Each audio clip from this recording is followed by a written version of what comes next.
que habitamos diante da tua face nos é estreito. 2, vocês. Vamos, pois, até o Jordão, e tomemos de lá, cada um de nós, uma viga, e façamos um caminho, lugar para habitar. E disse serve-te de ires com os teus servos. E disse, eu irei.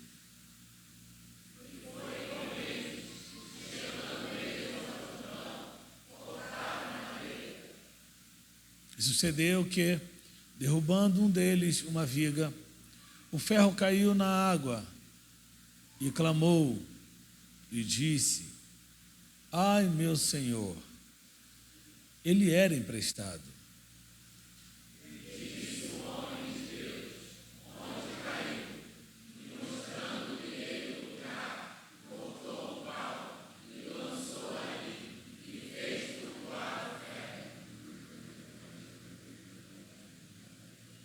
E disse, levanta-o.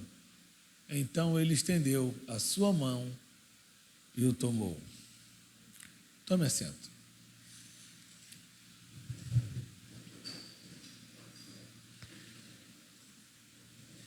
Coragem para recomeçar. Diga isso após mim. Coragem para recomeçar.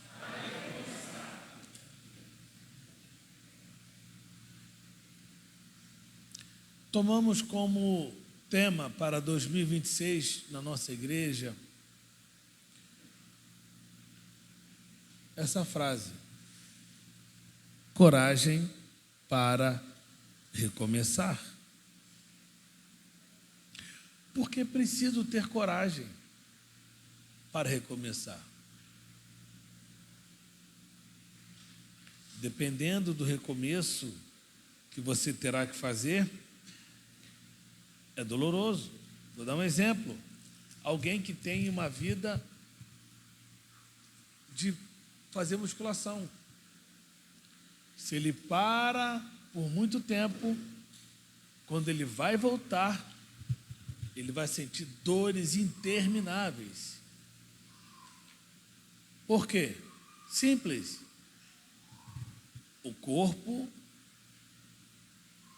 entrou numa fase de acomodação, os músculos estão definhando, acomodados, e agora você tem uma outra fase. Qual é a fase? A fase de reativá-los novamente. E isso dói. Estou dando apenas um exemplo simples.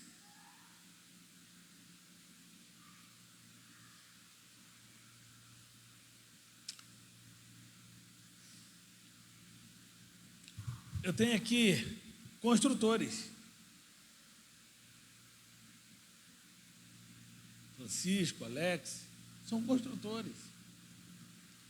Eles sabem que é mais fácil começar uma casa do zero ou reconstruir ou refazer uma já existente. Começar do zero é mais fácil.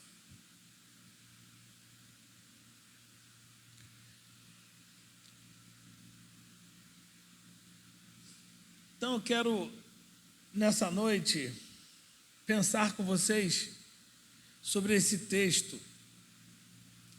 porque existem detalhes que muitas vezes nós deixamos passar de forma inapercebida ou sem percepção.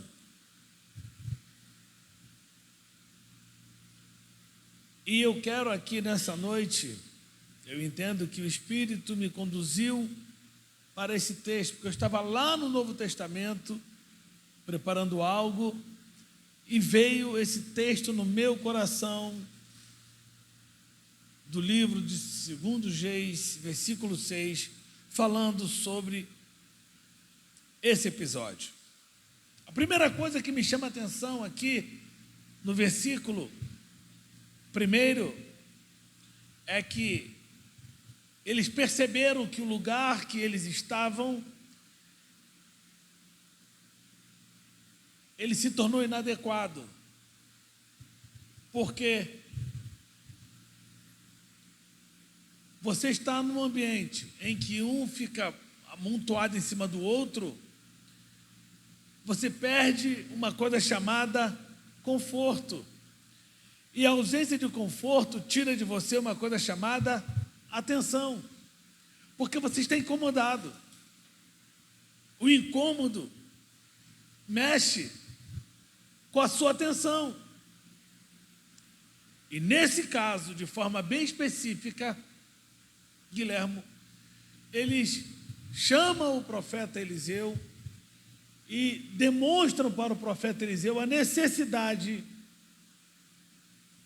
de construir, aumentar, alargar o local onde eles se encontram, essa escola de profetas. Eles estavam dizendo, em outras palavras, a gente precisa ter mais atenção ao que o Senhor está falando. A gente precisa captar melhor o que o Senhor está dizendo. Estamos com dificuldade, porque um está em cima do outro. Esse lugar está muito pequeno.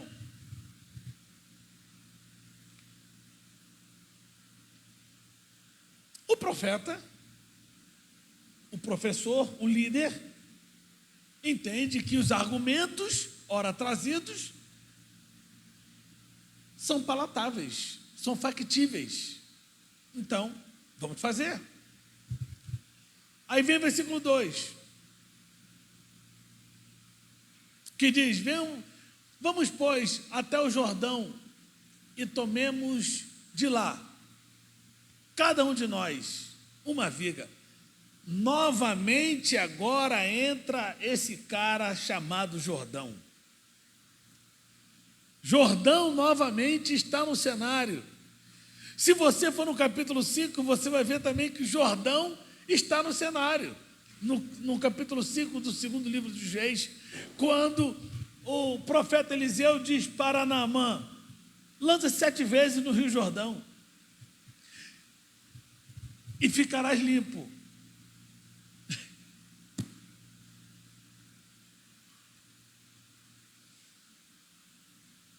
A Bíblia faz menção acerca do grande e poderoso e temível general Naamã, que era um conquistador de guerras, de batalhas, porém era leproso.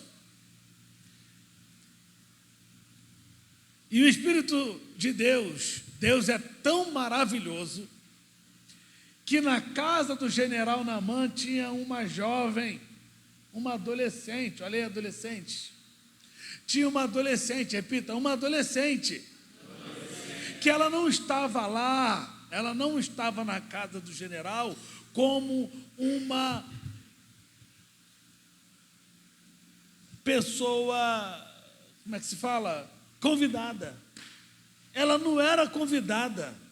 Ela não estava lá dormindo numa suíte, num quarto com ar-condicionado, sendo servida por empregados, por servos. Não, lá ela estava como escrava. Era uma escrava, era uma moça que estava escravizada na casa do general. Poderia ela estar cheia de traumas, cheia de rancor, cheia de mágoas, cheia de cólera, cheia de bile, cheia de problemas. Mas ela, ao contrário senso, ela se posiciona. E como é que essa jovem se posiciona? Ela, ao perceber a tristeza do seu patrão, do seu senhor, ela diz, se meu senhor fosse lá em Jezreel, lá tem um profeta que resolveria esse problema. Olha que coisa maravilhosa, parece algo simples, mas me permito dizer que não é simples. Ela é escrava, não estava convidada, Mas mesmo escrava, não estava com sentimento de revolta ou com a síndrome de coitadinha. Ao contrário, ela se posiciona. Isso é maravilhoso. Ela se posiciona. E ela, mesmo escrava, ela não deixou de falar do Deus que ela conhecia. Mesmo como escrava, ela não deixou de mencionar o poder do Deus que ela servia. Detalhe, não há um questionamento dela em dizer: por que estou aqui? Uma jovem poderia estar estudando, poderia estar no meu curso, na minha faculdade, eu poderia estar pensando em ser alguém, mas não, estou servindo aqui na casa do meu Senhor. Estou aqui como uma escrava, mas ela em momento algum demonstra revolta, porque se ela assim o fizesse, ela jamais iria se posicionar em falar do Deus que ela servia. Isso é muito forte. Ela estava como escrava, mas tendo a coragem de falar de um Deus libertador. Gente, pelo amor de Deus, ela não estava livre, ela estava escravizada, pastora Mauricéia. E mesmo escravizada, ela teve coragem de falar de um Deus libertador. Porque a prisão de Naamã era lepra.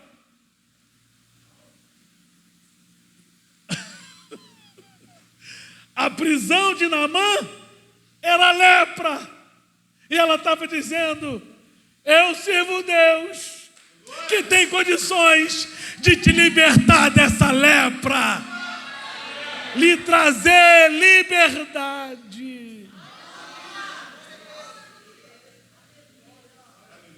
Quem me entende, diga amém. Estamos caminhando juntos? Estamos indo? Estamos caminhando? Essa jovem, essa adolescente, presa, escrava, mas falando de um Deus libertador. Dizendo para o general: lá em Jezreel existe um Deus que te tira dessa prisão. Agora, por que eu estou vindo no capítulo 5?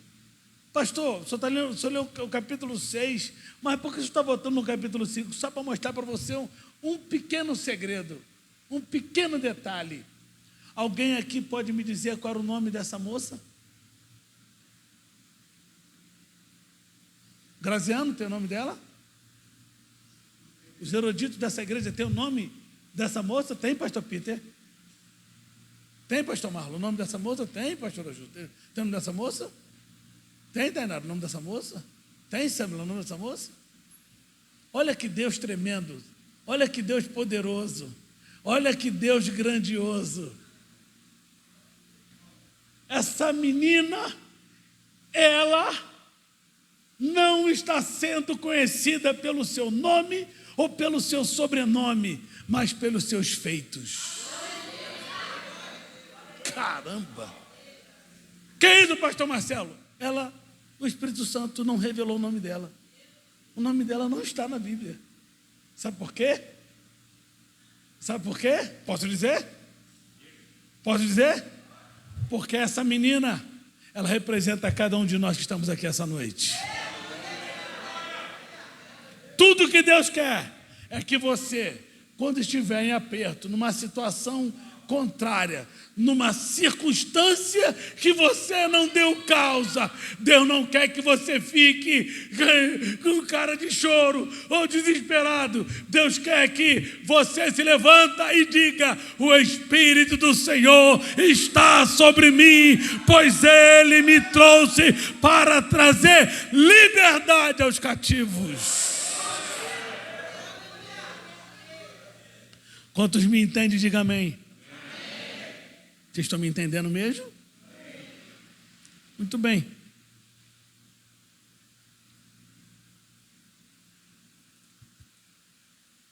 Eu estou escravo, eu não tenho liberdade. Mas eu vou te mostrar um Deus que te dá liberdade. Que loucura. Que doideira. Isso é muito doido. Essa moça representa cada um de nós, tá? Tá vendo, pastor Dileuza? Essa adolescente, ela representa cada um de nós. É o que Deus espera de cada um de nós. Que tenhamos coragem de se levantar no momento adverso e dizer: Deus faz. Mas como é que você pode dizer que Deus faz que você está aí? Ei. Você pensa que eu estou presa. Você pensa que eu estou escrava. Nada consegue prender aquele que foi encontrado pela liberdade do Senhor. Esquece.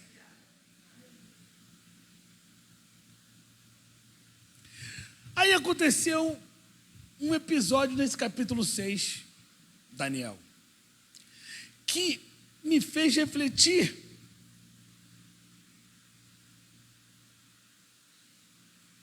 Que é justamente quando eles, bem intencionados, começam a cortar madeira. Eles metem machado, facão, tinha na mão, na madeira, para prepará-las e levá-la para fazer a extensão do local onde eles estavam aprendendo a ser profetas.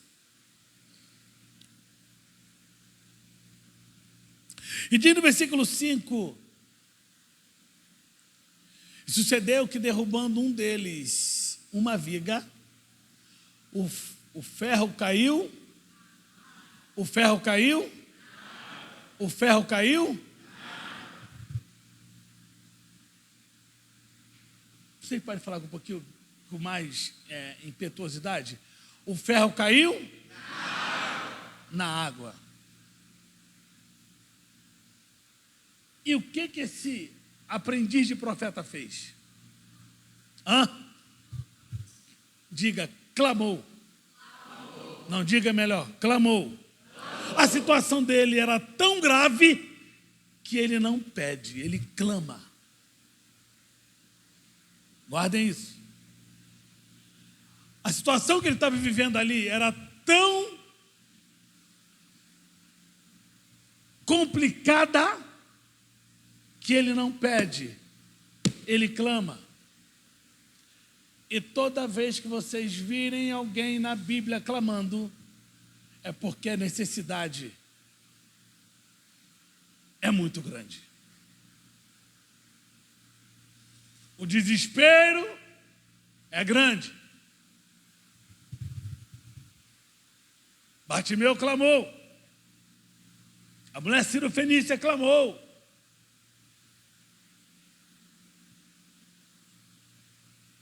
E assim sucessivamente.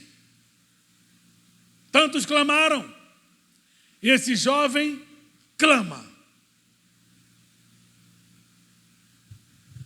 A Bíblia diz que o próprio Deus determina para você clamar. Clama a mim, Jeremias 33, não é isso? 3. Clama a mim e responder-te-ei e anunciar-te-ei coisas grandes e firmes que não sabes. É Ele que manda clamar, ok? É Ele que manda clamar. Mas Deus não é surdo, claro que não é. O clamor é uma confissão de confiança.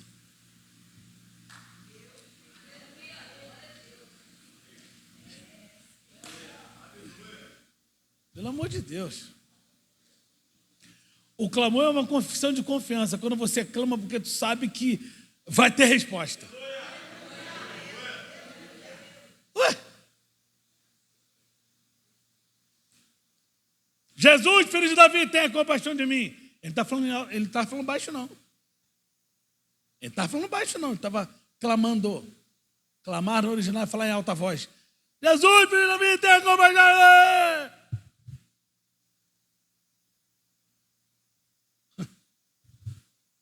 O que é o clamor? É uma confissão de confiança.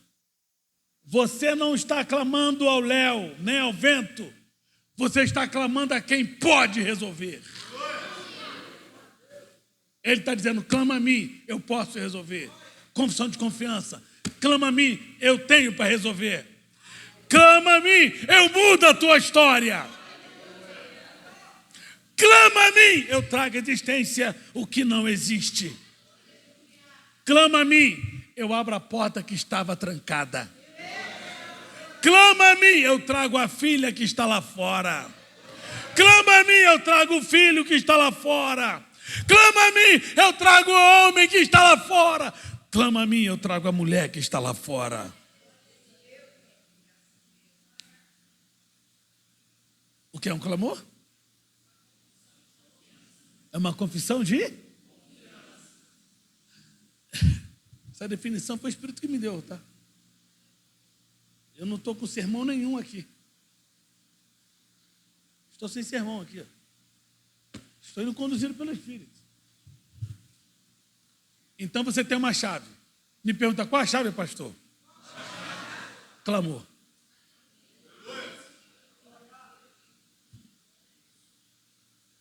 Você tem uma chave. Qual a chave? Clamor. Quando eu clamo, eu estou fazendo uma declaração de confiança. E esse negócio de clamar, ele é personalíssimo. Repita comigo, personalíssimo. Diga mais uma vez, personalíssimo. Isso significa dizer, Daniel, que não adianta você clamar pelo Guilherme.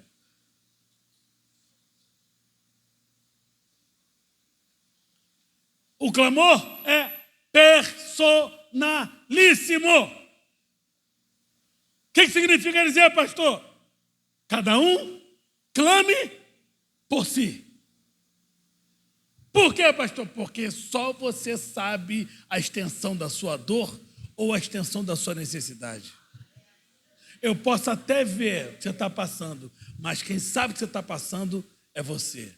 Então, quem vai dar o tom do seu clamor é você. Não. Quem vai dar o tom do seu clamor é a sua necessidade.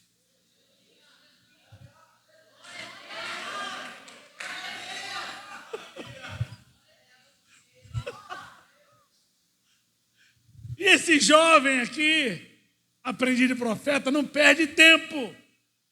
Ele clama, sabe por que ele clama? Por dois motivos. Qual o primeiro motivo? Todo mundo prega aí, todo mundo fala. Qual o primeiro motivo? Oi? Como é que é? O machado era emprestado.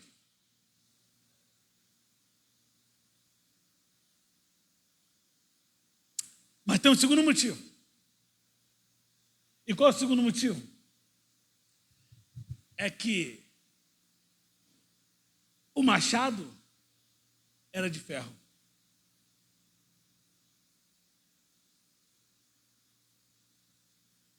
O machado era de ferro. Que é isso, pastor? Leia.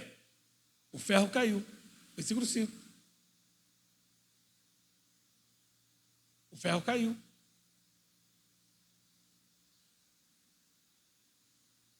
E sucedeu que, derrubando um deles, uma viga, vírgula. Não. O ferro caiu na água. Diga, o ferro caiu na água. O ferro, naquela época, era um produto absurdamente caro. Me pergunte por quê, pastor? Porque o ferro era o produto apto para preparar armas de guerra. Então, ferro era extremamente caro.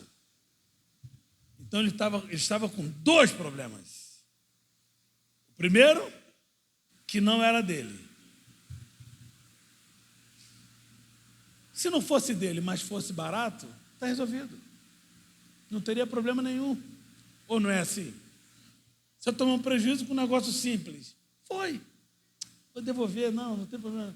Agora, se você toma um prejuízo de alguém que você pegou o emprestado, e isso que ele te emprestou é extremamente valioso, você entra em desespero. Desespero. Como é que eu vou pagar isso? Como é que eu vou devolver esse problema? Ele entra em desespero. Me permita fazer aqui uma colocação muito clara acerca do machado. O que é, pastor Marcelo? Na minha concepção, na minha minimista concepção, na minha simplória concepção, digo eu, não o Espírito, digo eu, o machado representa os valiosos dons espirituais que o Senhor confiou a cada um de nós. Eu vou repetir. O machado, digo eu, representa os valiosos dons espirituais que o Senhor nos emprestou. Por que emprestou? Porque Deus vai requerer. E aí tem muita gente que já jogou fora, perdeu, e não sei como não se desesperou. Não sei como não se desesperou. Você perdeu aquilo que não te pertence.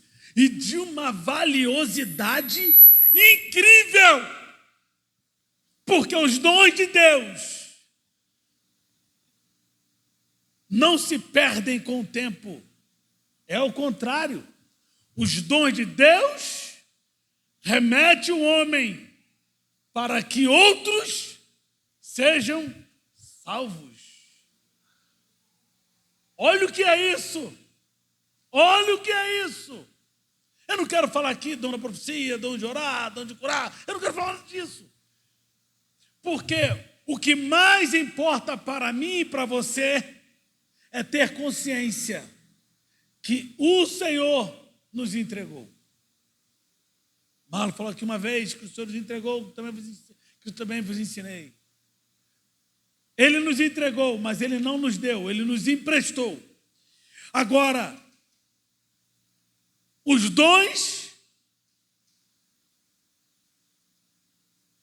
precisam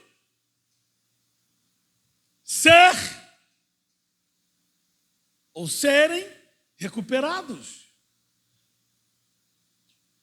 Mas como é que o senhor sabe que Deus me deu algum talento, algum dom, pastor Marcelo?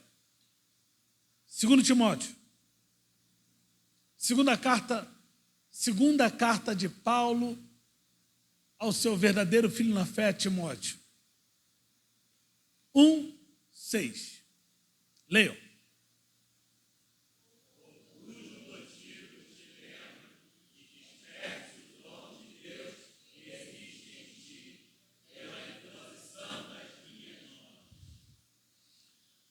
Mais uma vez, só para talvez você não tenha entendido, leia mais uma vez.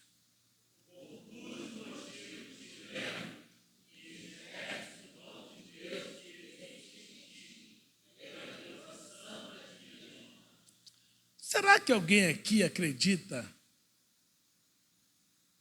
que você está aqui, mas você não tem nenhuma chamada específica?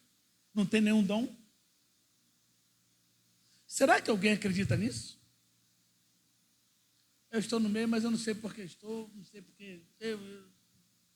Será que alguém acredita?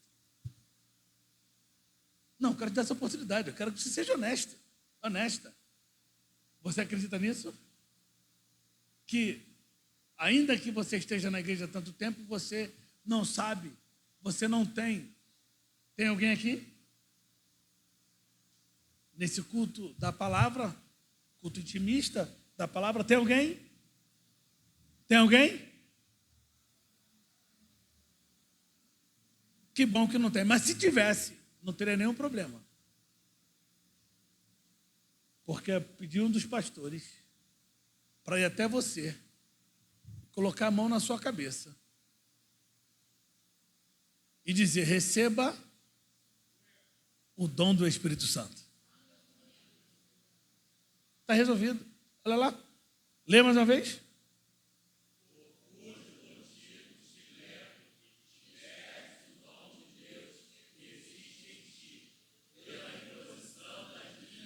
Então me permitam, por favor, nessa noite, já que todos aqui têm consciência que Deus lhe deu um dom, lhe emprestou um dom, te entregou um dom.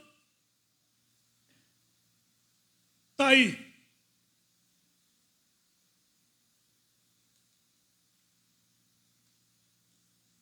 Como você tem utilizado esse dom?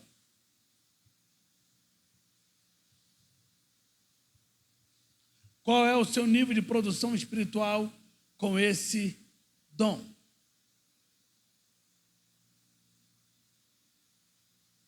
O que você tem feito para glorificar o nome do Senhor com esse dom?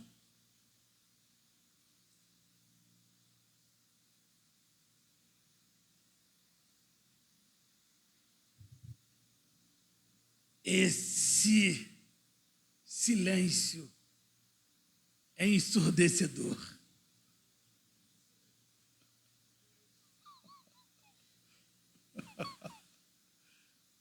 O que você tem feito? O que eu tenho feito? Sabe por que aquele jovem perdeu o machado? O pedaço de ferro? Porque ele estava golpeando de forma negligente. Porque se ele tivesse cuidado de perceber, estava solto, estava frouxo. Tem gente que está na casa de Deus e não consegue produzir porque são negligentes. O dom está aí. O chamado está aí. Quem te emprestou está aqui. Mas eu te trago uma ótima notícia. Até ontem você foi negligente. Porque estamos no ano de recomeçar.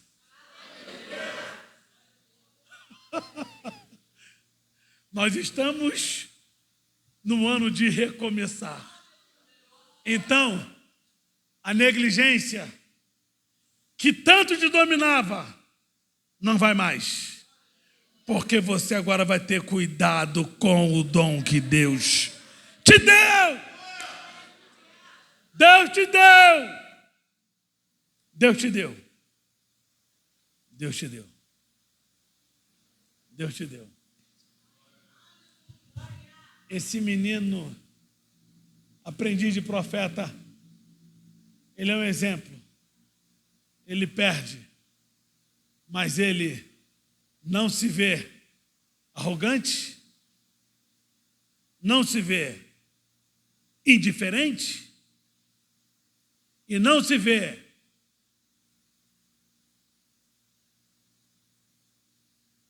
sem se importar. Ao contrário, quando ele perde por ter sido negligente, ele clama. Ele clama. Então, essa noite,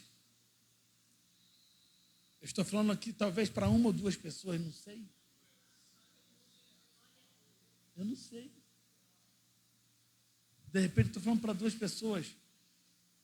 E sempre quando eu estou ensinando a palavra, eu sempre coloco a primeira pessoa do plural. Nós. Nós. Nunca é vocês. Nós. Porque a palavra para chegar em você, primeiro ela passa em mim. Nós. Nós não podemos ficar negligentes, porque muitas coisas não aconteceram na nossa vida em 2025, porque Deus não é negociador barato.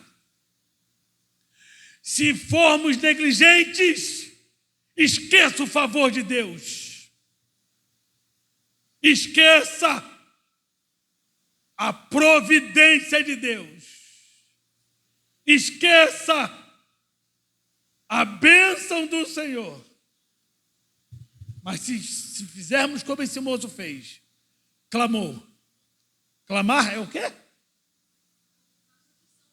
O que é clamar? É uma confissão de confiança. Quando você clama, tu está dizendo, eu confio que a minha história será completamente mudada. Eu vou terminar aqui dizendo, estamos no mês de fevereiro. Estamos no início do ano. Estamos no início do ano. Você não pode passar o ano todo novamente sem, pelo menos, ler um textinho da Bíblia dentro de casa. Tu só lê a Bíblia quando você vem à igreja com o pastor Marlon. Vamos abrir Salmos. Aí você vai ler a Bíblia. A Bíblia é a tua fonte de alimento. É a sua fonte de alimentação permanente. Como é que você vai manter aquecido o seu dom? Porque dom, no original grego, significa charisma. Charisma significa fogueira. Se a fogueira estiver apagada, ela tem valor? Fogueira apagada tem valor? Fogueira que é fogueira, ela tem que estar o quê? Ela tem que estar o quê? Ela tem que estar o quê? Por isso Paulo está dizendo, desperte, acenda, acenda, acenda essa fogueira. Eita coisa.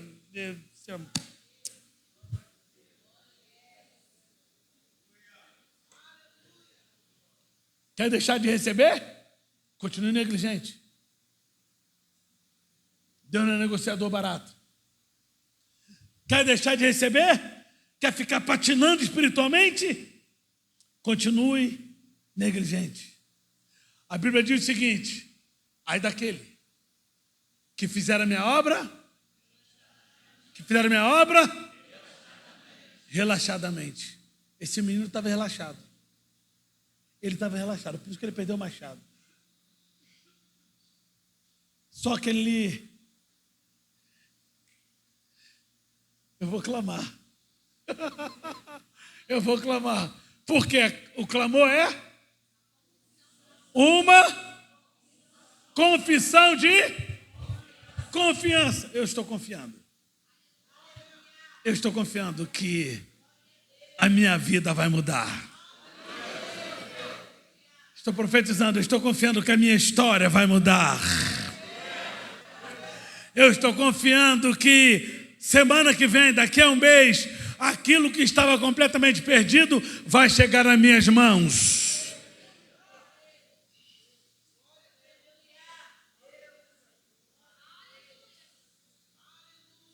Se aquele menino não tivesse o profeta ali, ele ia clamar? Então por que tu está calado? Por que tu está calado? Porque você ignora a providência de Deus. Porque você ignora o que Deus tem, quer e pode fazer por você. Até quando você vai ficar com essa síndrome de coitadinho, ninguém me vê, ninguém me ajuda, ninguém me quer. Está pensando que Deus se sensibiliza com isso? Deus não se sensibiliza com isso. Quer sensibilizar a Deus? É dizer, ontem foi ruim, mas hoje vai ser bom. A coisa está perdida, mas eu vou atingir, eu vou chegar. Deus abençoe a tua vida. Deus abençoe a tua casa. Deus abençoe a sua família. Desperte o dom de Deus que há em cada um de vocês. Aleluia. Desperte o dom de Deus que há em vocês. Desperte o dom de Deus que há em nós. Desperte o dom de Deus que há em nós. Aleluia. Esse dom não é seu e nem é meu, é dele. Glória. Dê a Deus o que é de Deus. Deus abençoe a tua vida, a tua casa e a tua família.